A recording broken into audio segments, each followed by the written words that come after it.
everyone, and welcome to the Build Show with JP. I'm your host, JP, and we are ready to transform lives, one guest at a time, once again, by having an amazing guest.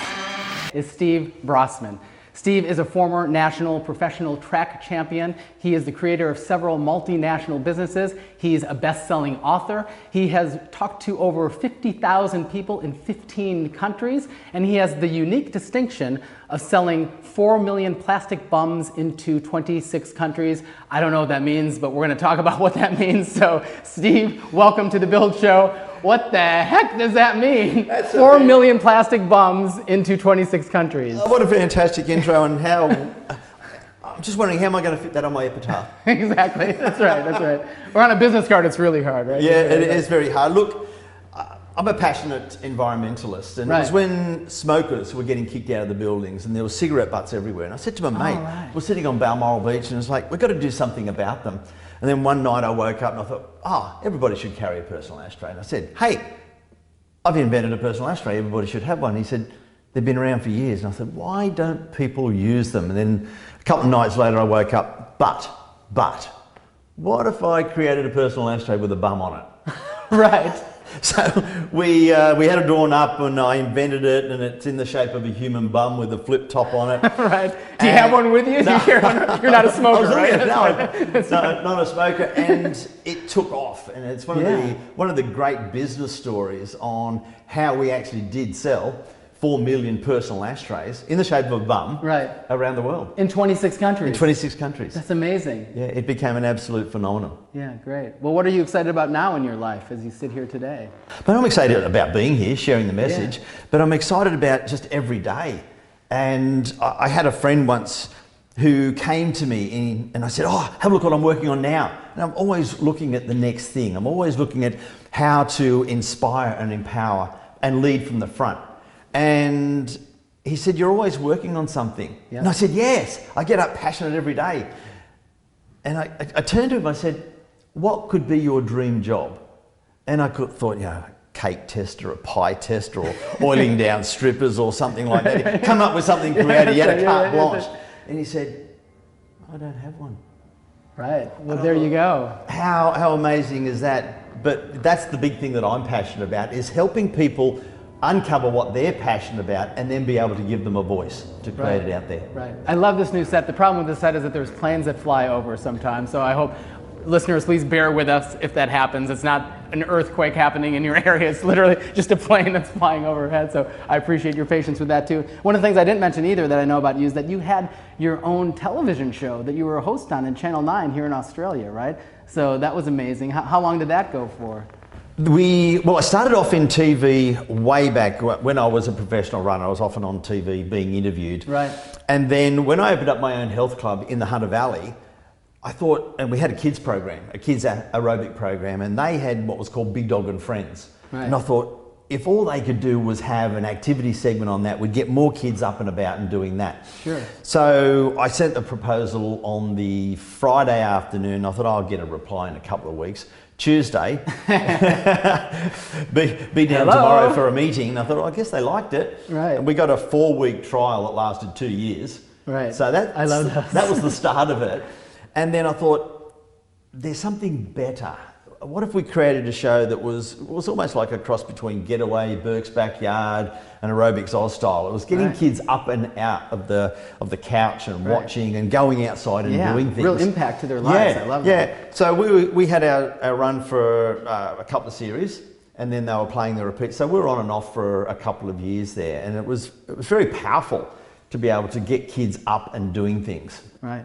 Great. That's amazing. I think, as you know, we talk about the BUILD framework on this show. And for those of you who still don't know what BUILD is an acronym for Build Relationships, Understand the Business, Implement Strategies, Lead and Inspire, and Deliver Excellence. And what I love is every single guest I have on the show has unique insight into how they've applied BUILD in their lives, right? And it's just so empowering and insightful for myself and the listeners. So I'd like to kind of walk through BUILD and just start with, building relationships and what that's meant for you and your success in your life if you look at the BUILD acronym of Build Relationships. Yeah, I was giving this a lot of thought and going through your book and everything. And first and foremost, what has been the most powerful set of relationships in my life And that was the ones that I had with my parents. They were so inspirational, but so supportive and unconditional support. And yes, I was a national track champion, but I was a kid that never represented his school in high school. And I said to my dad, I want to win the high school sports. I want to win. Instead of saying, oh shit, you know, you've not really won anything before. I was always the third or fourth kid picked in the relay team. So I was okay, but not that. So from the beginning, you weren't like the star athlete that was running faster than everyone. No, my latest book is basically one of the chapters is how I went from bent legs to national champion. I was born with legs that were almost bordering on deformity. I was bent, bandy, pigeon-toed. My nickname was Bumblefoot as a kid. Right. I kept tripping over myself. And I said, I want to win the high school sport. And he said, okay. So totally unconditionally, we got a coach and we trained hard, and that led from one thing to another. You know, we're a mad keen rugby league family, and I got sick of that at one stage. I said, I'm going to play rugby union. Instead of just saying, no, we're a rugby league family, he said, well, I guess I better learn the rules. So that was the thing that I took away as a major inspiration, is like I had total unconditional support, which allowed me to go for anything. Right, and you did, and you got it. Yeah, and that was the thing that it's like, well, you know what? I can do that with the support and with relationships, and that's the big thing, is you can't do it on your own. And it is all about developing relationships and how you develop relationships within business, within your personal life, within your sporting life, having the team around you. Yeah, I really agree with the first B in what you've got in build. No, and I love that. I mean, there's always gold nuggets that we get, right, from guests. And what I heard there, and I hope the listeners did too, is the importance of, as you build relationships, think about how you're building it to and what you're bringing it to that relationship. And what I'm hearing is bringing that unconditional support right, into relationships makes that relationship so much more supportive back at you, right? Because it's really important to understand how you bring that element to it, because without that, you're conditional, right? And it's not, you don't really get that heart connection a lot of times. Do you find that to be true? I mean, not just with your dad and family, but in general. Do you use that application in your life then, of that? Well, I've just pulled apart the word. Right. Relationship. Right. And the first part, if you really want to condense it down, is relate. Right. Well, in a relationship, it's got to be a two-way. You've got to relate to each other. Right, exactly. And that's obviously communication. So a relationship is not a relationship if it's only one way. Right. So that is the communication of being able to relate to each other, which is what you're saying. Right. It's a two-way relationship. Right, absolutely. Which leads, of course, to understand the business. So you have, I mean, of all the guests I've had, you talk about understanding the business. How much time do we have, right? 19 minutes now. So, I mean, there's so many understandings that you could bring to the table, from business to, again, all the things that we just talked about you doing, from running your own talk show and the rest of it. But really, if you look at it from the standpoint of listeners out there watching you and all these success and things that you've accomplished in your life, if you look at the category of understand the business, what stands out to you now as you sit there that you think would be helpful if you were yourself 20 years or 10 years or whatever watching yourself, that you'd want to be able to share? And when I wrote the first and the second book, which are my two marketing books, it was all about really understanding what the clients or the consumers and the customers wanted. And sometimes they're not all the same person. And it's not what they needed, because quite often people go out there and say, I have this thing, there is a need, I want to sell this. But people really don't buy what they need, they buy what they want. And if you understand their wants, and most importantly their why, then you've actually got a business. Yep. You know, if I keep saying in all my seminars and lectures, if all we did was do what we needed, we'd all drive around in 3-year-old beige Volvo wagons. Right. Because that's what we need. Get from point A to point B, right? And carries a bucket load of rubbish. Exactly. So that's all we need. There you go. But why do people drive Ferraris? Why do people spend all this money on what they want? Back in my health club, we were selling hard work and sweat. It was basically, we got people fit. The weight loss industry came to town. We got our butts smacked. Right. They were charging thousands of dollars for weight loss programs that were corny, kitschy, trimming and toning tables that did nothing, but they were still paying the money. They were selling to their aspirations, not their perspiration. Right. And so it was like, well, what am I going to do? There's a whole heap of fitness industry people. Let's take it to the government. Let's run them out of town. I thought, we're stupid. We're selling the wrong thing. Right. So I created a weight loss program, called it Shed and Shape Budget Weight Loss, changed the whole language around it, doubled my fees. Now, people that couldn't afford my gym were somehow paying twice the amount to come to me for weight loss. Right. So it was understanding what they wanted and their why, because nobody wants to lose 7 kilos. That's the need. Right.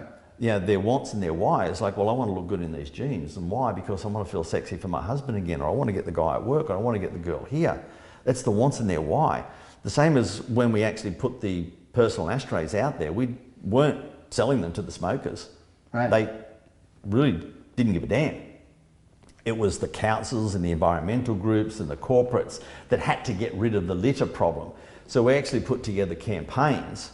For them, that's for them. That's right. So out of the 4 million around the world, less than a couple of 100,000 were ever sold direct to the smokers as the consumers. Right. Our customers were the people who had to get rid of the litter problem. Right. And so understanding who is your customer and your consumer, their wants and whys, not just their needs, is a massive foundation for all of my business and successes. Right. It's that understanding of the real person and what's inside their head. Right. Oh, I love this. This is so tactical and practical. I hope you guys are taking notes. So that leads us then to, well, you centrifugal loop, right? So you understand so much that you realize what relationships you have to foster and build more of, right? You come back, you understand even more about the depth and breadth of the business, and that leads you to, of course, implement strategies. So of the many strategies and the many multinational successful companies you have, what are some kind of really excellent strategies that you have implemented or that could be effective from a model standpoint for us? Yeah, look, the big theme that we started with virtually everything that I did, and when I was writing the books, I pulled apart everything and why they were successful. And back when I had the kids aerobic class, we had 15 kids in one class. And I thought, oh, this could be an international network. Right. We just need to package it up. And so you had that vision with 15 kids that this could be, right? Yeah, that's amazing. I'd actually gone to another school right. to teach a couple of hundred kids the same sort of class. Right. And I said, how many of you would like to do this after school and have more of this? And like about 150 kids put their hand up, and I thought, A, we could help them, but I also thought, ka-ching. Right. 1 second, hey, planes flying over, right? Hang on. Yeah, so that was the turning point. I thought, well, there's lots of kids out there, but they're not all going to come to me. How can I get out to them? Right. So I went back and just drew all this up, and I went to my sister. I said, look, this is going to be an international network. She said, good on you, get back to work. Right. So I passionately pursued it. So we set up a kids class out at that school, and then we did another one, then we did another one. Then because we're on the local TV, we actually ended up having 37 locations in the Hunter Valley in the first 18 months. Right. And then just kept on doing. But what we were doing, we were selling a program for the instructors to be able to make money. We were selling the program, not the pieces. We weren't just selling a kids aerobic class. Right. We created a program for them for the 12 months so they could actually deliver it, and then they could actually make the money. With the butts out, the cigarette butts, we sold programs. In fact, it was our first trip to the first council, driving from Sydney to Goulburn. It's a couple of 100 kilometres. Right. I'm driving along, and Vince Murdoch, my business partner in that, he was a brilliant guy and did a lot of the strategies. I said, hey Vince, what if we create some programs? So he pulls out the laptop. While you're driving, it's like creating some programs. Yeah. So instead of going and selling, like we thought we might sell 200 units, right? Just sell the units. So we put a program together that had 500, 1,000 and 1,500. It had t-shirts, it had to run a cigarette butt litter reduction campaign, it had this, it had that. Right. So the program became more valuable than the actual units. Gotcha. So we were selling the solution, and as I say with my training, sell the program, not the pieces. Right. Sell the payoff, not the input. Right. And that's the big thing. That's the biggest takeaway that I work with so many people.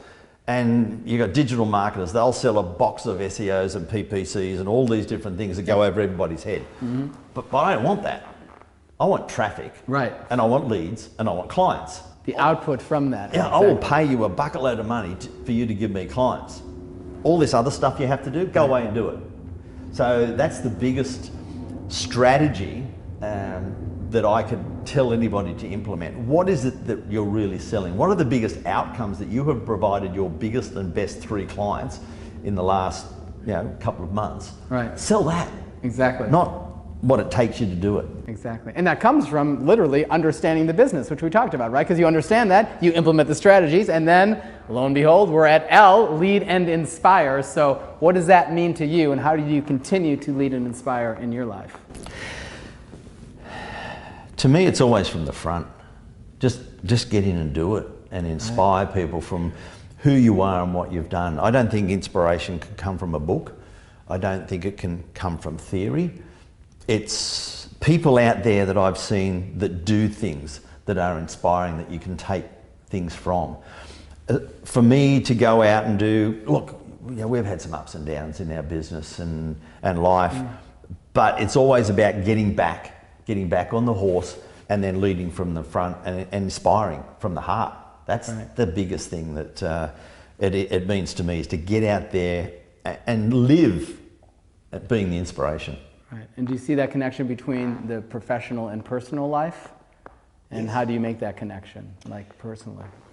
My goal and aim with and I've got one son, is to be the inspiration for him. How old is he? He's 15 going on 25. Gotcha.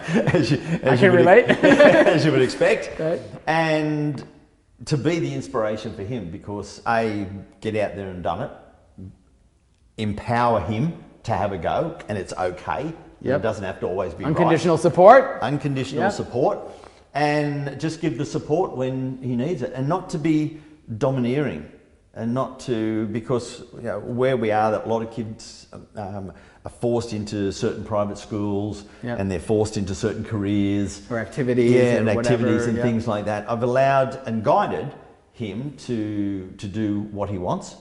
He's currently working with and for me, doing some of the video editing and doing some of that, so he knows what it's like to be an entrepreneur. Right. He's been with us on tour when we've done some speaking gigs, and you don't think that they absorb. You think that they might be just at the back playing Lego or playing on their little whatever it is, but at the age of, what would he have been? Probably about 10 or 11. Taking it all in. He was taking it all in, and we did a one-day workshop. We sort of tag team and be with him, and he was at the back of the room a fair bit. And at the end, we were shaking hands with the people that had come, etc., etc. We were keeping an eye on, so where's Hunter? He was at the door thanking people for coming. Brilliant. I was like, and for him to absorb that as a youngster, and to see the entrepreneurial life is, to me, inspirational for him. And that's what it means for me for him to see, well, okay, this is what I do, because I'm a 24/7 entrepreneur. Sure. But I'm a 24/7 dad. Exactly. And for him to have access, but also know that if I'm away, it's because I can give him access that other kids don't get. Right. And that's how I want him to grow up. Yeah. Well, amazing. It sounds like he's grown up in that direction, so that's great. Well, he's heading there. Yeah, there you go. Well, it all comes together, as you know, in the heart in delivering excellence, right? So, and you've clearly delivered excellence on many fronts. As you look at delivering excellence and thinking about what you can share from that, expertise that you have and experience, what can you share with our listeners about delivering excellence? I'm a competitive so-and-so. Yeah? No, I never would have guessed it. What do you mean? I kept it, I was choosing my words. I saw you reflect there and say, where does he really want to go? How far can I really push That's right, this? here we go. Right. Yeah. And now, because I'm not so much competing with anybody else, I'm always competing with myself. Ooh, bingo. Yeah, if I'm going out for a walk, I can't even go for a walk without timing myself. I went out for a social ride by myself today before here. Do you count your steps? Are you one of those things where you're out all day? No? And I look at my Strava results, and I look at that, and I've got this little saying that I got from someone that just sits there. Every day I go to work, I compete.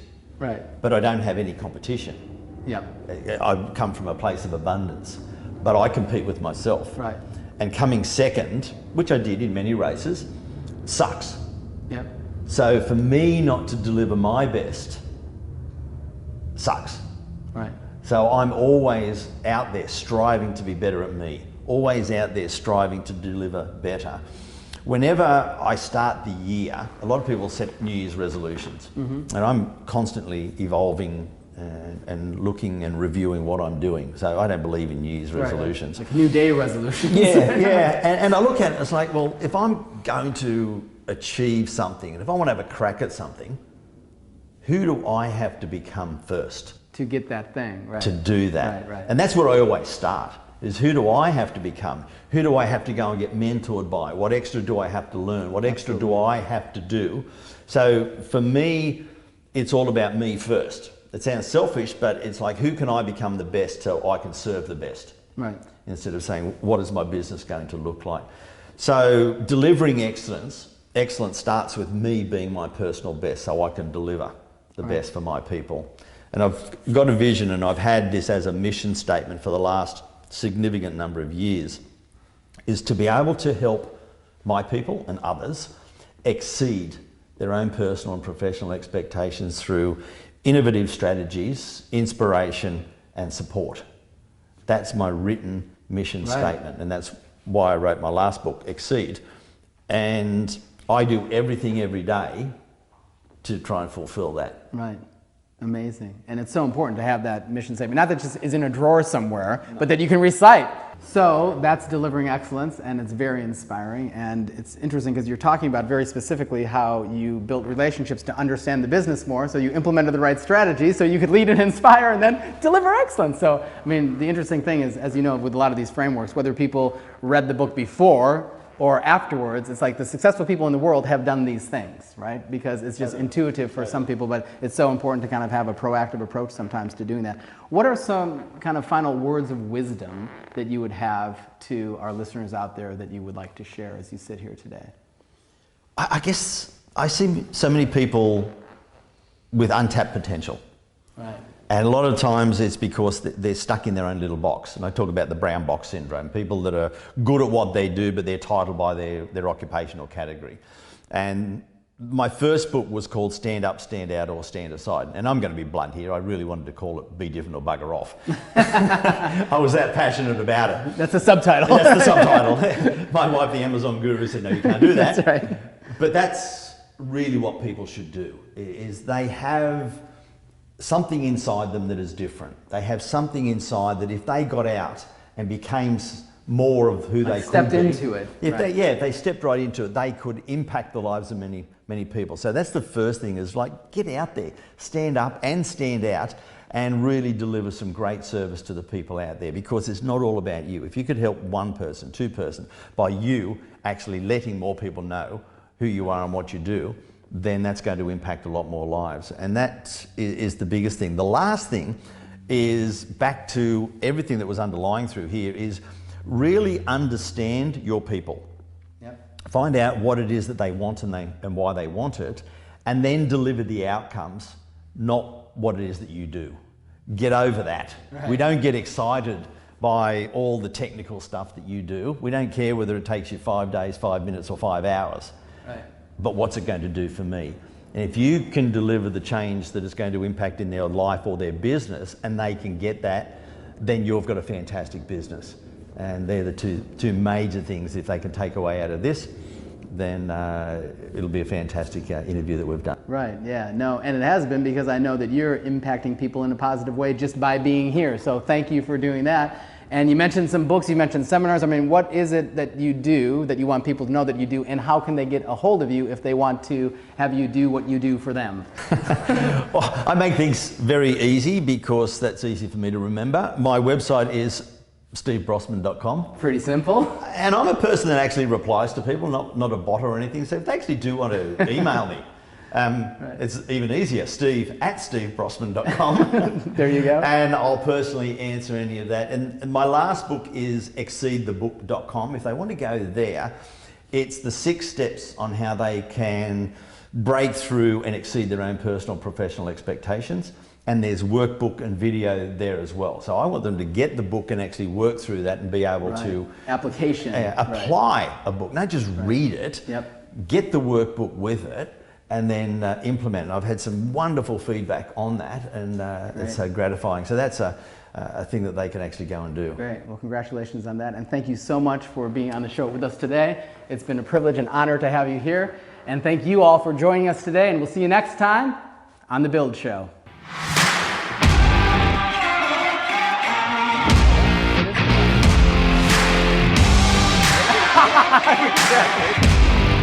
Thanks again so much, Studio 3. We love Studio 3, and we love you guys as well. Thank you so much for joining us. We'll see you next time on The Build Show. Cheers.